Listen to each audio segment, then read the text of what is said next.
Hey there, Squirrel Army. Today we're doing another deck tech. This one's on Mondrak Glory Dominus. You can join the Squirrel Army by subscribing. Alright, so we're making mono white tokens with Mondrak. I was sort of dreading this one. Um, Mono white is typically thought of as the worst color, though I don't tend to believe it, though I'm always scared to play in mono colors. But I do think that the deck will come out pretty well, to be honest, because I think that this is a cool strategy again that I will definitely be able to sink my own teeth into.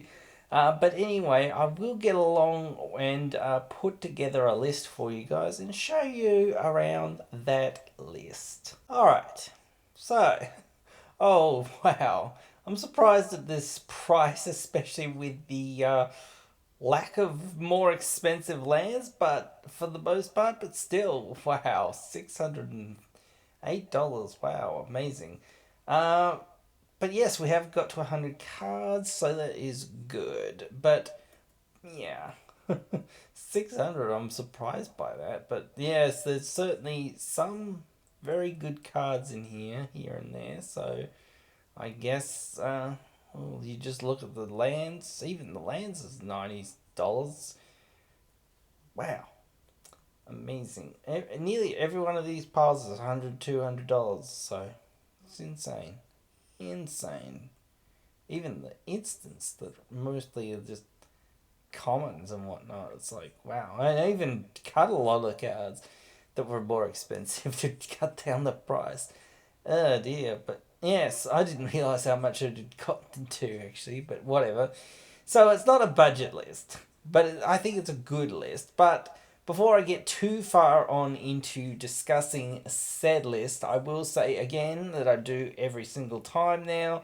If you guys aren't really interested in hearing me waffle on and tell people about the cards more specifically that are in this deck, if you just want to copy and paste it and whatnot or whatever, the deck list is in the description. You can go down there and check it out and whatnot and build for yourself, tinker with it if you really want to or whatnot, whatever. So I do think the lands is probably like the worst area, but there's not much to be done here. I'm not really thinking that there's much of that much interest here. The outpost, though, I think that's one of the more interesting ones. I found that and I thought, oh, that seems all right, even though we've got to sacrifice another land or whatever. But still, getting those extra 1/1s seems good off of that. So that's a probably lesser known one that I thought, oh, that can go in. So, but there are some good ones like Nykthos.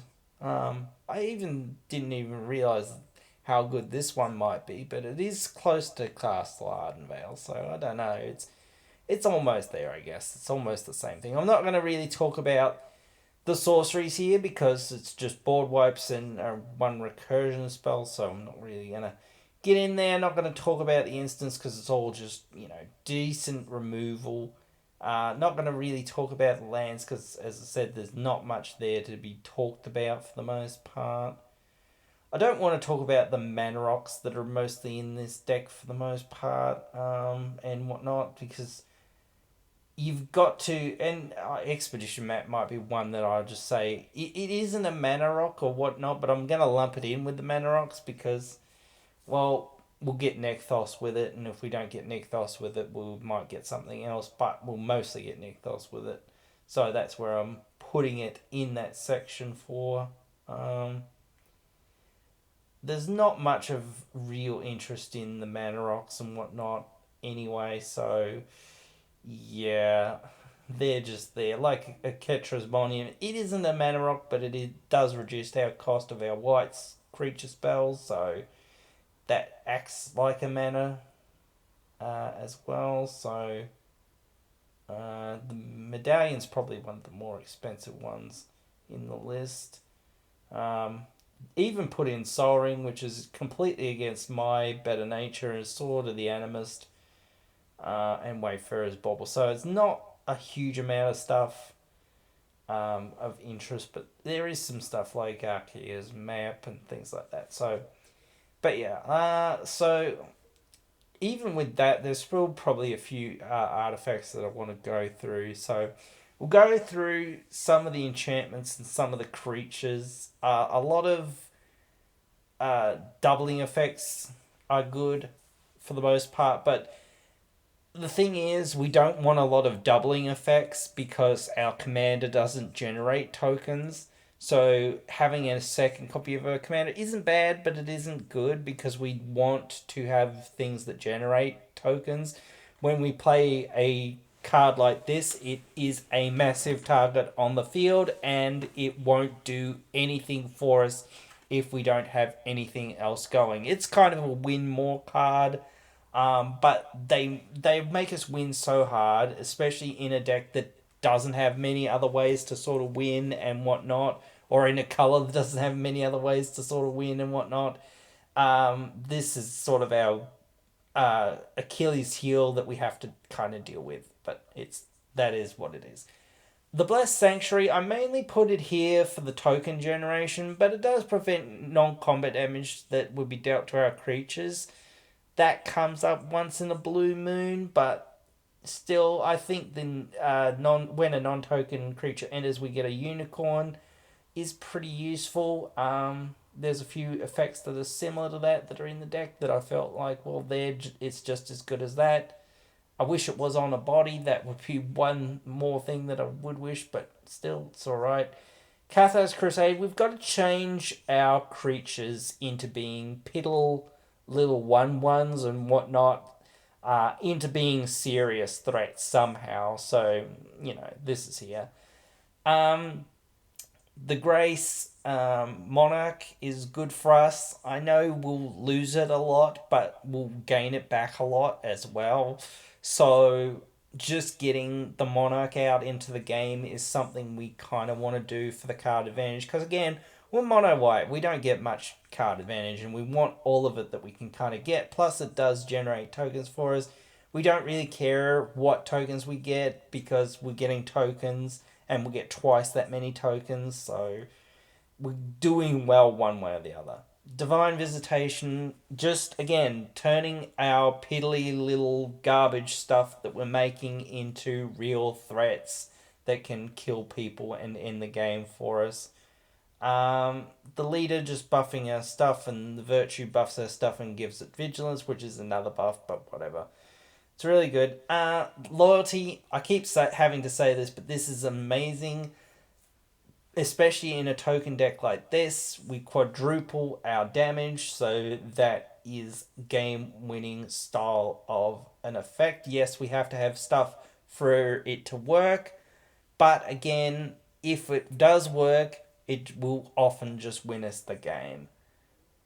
Even with our non-legendary creatures, it's really good. So, Rabble Rousing, the Hideaway's okay. I don't love that we don't keep getting benefits out of it, like the Hideaway effect, like Underseller Sweep, but it's still really good to get those tokens. They're not as good as Underseller Sweep, again, because they don't come in tapped and attacking, but still we at least get a whole bunch of blockers, and especially when we're doubling now generation, we'll get to 10 really quickly. So it's not going to be hard. Smothering Tithe, if people don't pay, we're getting 2 treasures at minimum if we have our commander out. So that's going to be a lot of mana that we're going to be able to generate from that. So that's sneaky little piece there. Thorough Investigation, when we attack we get a clue, so we can get 2 clues from our commander. And when we sacrifice a clue we go into the dungeon, but don't really care about that much. Like if we're in the initiative in the Underseller, then yeah, sure, but the other dungeons aren't that amazing, but we can still find a dungeon deck that we could probably use, so still be alright. Especially for the clues and whatnot, so yeah. Thalia's welcome. I don't like that it's once per turn, but again, we've got to take whatever we can kind of get to a degree. We're in white, so yeah, we can take whatever we can get. The initiative, it's pretty much our best friend. I wish there were more really good ways to get the initiative in this deck. Maybe they'll print some more, but this is here at least. So we'll get tokens off it. We'll get the initiative off it. That'll be great. Let's go quickly through some of the artifacts. Blade of Selves, again, Myriad on something, tripling our damage, really good. Getting more tokens, even if they don't last, really good. Glimmer Lens is a new card that I think goes in this deck quite well because it does make 2 tokens if we've got our commander. And, you know, when we attack, if we attack with 2 creatures, essentially, while it's equipped to something that's attacking, we draw a card. So, that's good. The Fountain, I'm not a huge fan of it, but it does a lot of things that we kind of want to do. Create tokens, draw cards, win the game. We want to win the game, so yeah, I begrudgingly put it in, and it was like, oh, okay, whatever. But Helm of the Host, this is a crazy card, especially if we start copying our commander. We'll get 2 copies of our commander, and then we'll get, 4, and oh no, wait, we won't get 4. We'll get a whole lot of our copies of our commander, just insane numbers of our commander, really, really quickly, and then we'll just, kill people really easily. We can do it with so many things, too. The Oblivion, I don't love it again, but again, we've got to take what we can get for some card draw and card advantage and whatnot. Boots and Greaves are in here. I'm not going to talk about them. It's just protection. Staff of the Storyteller, I think that's not too bad because we get 2 tokens probably with our commander. Even if we get 1, it's fine. We put counters on it whenever we get tokens enter. We can remove counters from it to draw cards. Only once per turn, but still, again, we've got to deal with it. We've got to get whatever we can get because we're in white. So, yeah, that's that. But there we go. We'll go through the creatures. Adeline, amazing, amazing, amazing. One of the better cards that we can put in this deck, absolutely. Just making those free attackers so good. Battle Angels, really great. It does 3 kind of good things for us. The card draw and the ramp are the best 2 things. Plus it attacks each of our opponents, so it makes those token copies. So again, we can get more token copies that are attacking more of our opponents because again, that's a trigger of trading, tokens and whatnot. I believe they have the ability that they exile or whatnot because they're copies of that, but whatever. That doesn't matter. Still, we're still getting massive amounts of damage and massive amounts of benefits out of the tokens anyway, so we don't really care. Anyway. Beanie, again, it's once per turn and whatnot, but still, he's pretty cheap. We can convoke him in and whatnot, and again, we'll take what we can get, so... Defiler of Faith, this is one of the best spells we've got in the last few years, especially for a deck like this. Does help us ramp a little bit, but that's okay. It's not the main thing it's here for, but it is a certainly good ability that we want to take advantage of. We're here for the tokens, but we're certainly going to not say no. Elish Norn, just insane. +4 to our creatures is really insane. So, yeah.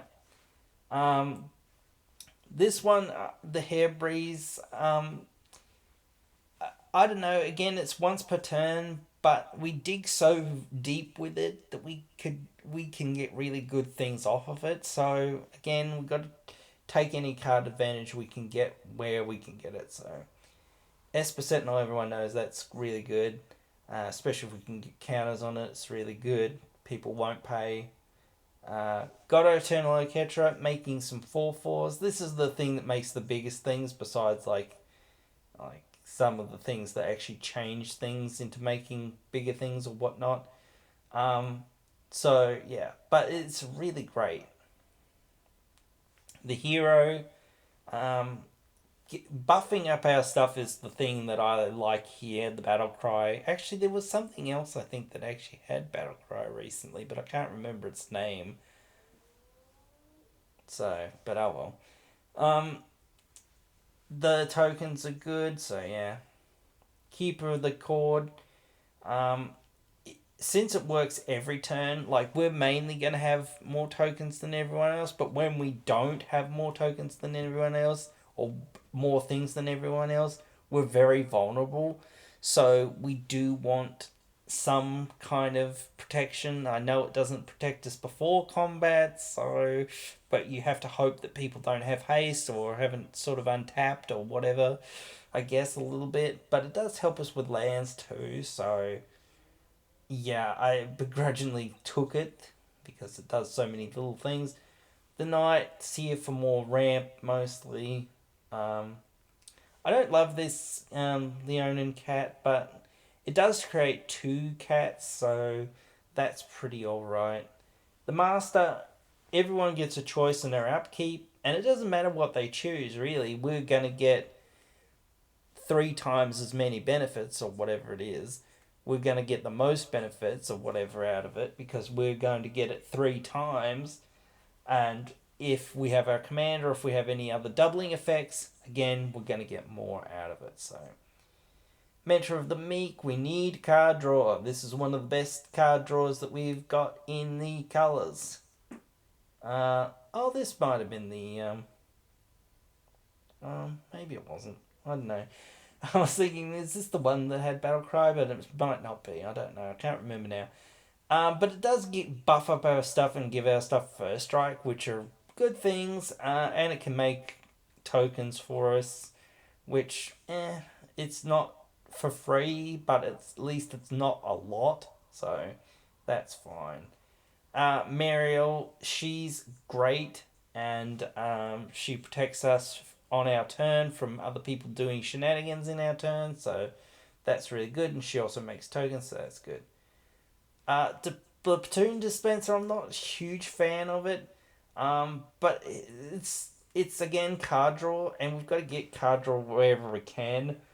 Plus, we can unearth it so we can get it back, so that's kind of good. The Prava, again, I'm not a huge fan of it, but we've got to be able to buff our stuff and protect our stuff in some way, and it also generates tokens, I guess, so yeah, fine. The Gatherer, again, any card advantage, card draw we can get, we'll take, because we haven't got much options.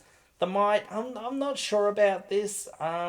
It just was another card that was there, and I thought, well, we need one more card to round out this list or whatever. It can protect our commander, it can protect basically any creature really, but I don't know. It doesn't really fit a lot with what the deck's doing or whatnot. But still, it's a really good card, and then we want to protect our stuff. So yeah. The Skyforce. This is a new card that I think I should have been talking about a little bit more, but it has melee and lieutenant, so when we have our commander, everything else gets melee. So everything gets a buff for each opponent that we attack. So that's really, really good. Um, yeah. The Astartes, we have to pay its kicker cost, essentially. Everything's kicker, we know that, but we get that many token copies of it, so that's alright. Plus, we'll get additional copies, so that's not bad for the most part with our commander. And then we can buff all of our stuff, so that will add up to a lot of buffing. The Vampire, it's the last piece of card draw that we need in this deck, and that we have to take because, well, we just don't have a whole lot because we're white. But that's the list. That's what I've come up with. So yeah, I hope you guys enjoy it. Hope you've found this interesting. I found it very interesting to have to build in monocolor. But yeah, you guys can let me know what you think. Write your thoughts down there in the comments below. And I hope to see you all in the next one.